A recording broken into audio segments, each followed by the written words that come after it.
Ibinigay ni Philippine Olympic Committee President Abraham Bambol Tolentino ang kanyang pananaw sa kabuuang performance ng Philippine team sa 2024 Paris Olympics. Yan ang ulat ni Darin Oclares.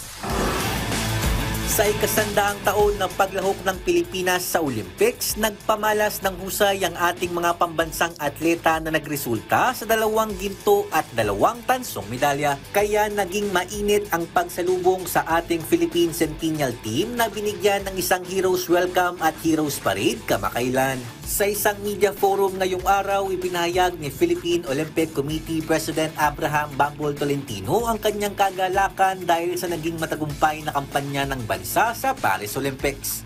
From there on, makikita na natin kung ganado na uli ang Philippine team and the sports as a whole in preparation for LA 2028.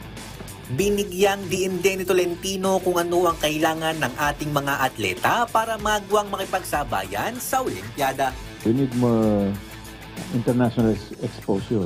Walang restrictions with regards to budget, to financial. The athletes need that. Sali lang ng sali para makuha yung ranking, para tumaas, exposure and everything. Bit-bit ang momentum ng 2024 Paris Olympics. Sinisigurado ng POC na paghahandaan nila ang 2028 Los Angeles Olympics upang mas magandang performance ang ipamalas ng ating Philippine team. Daryl Oclares para sa Pambansang TV sa Bagong Pilipinas.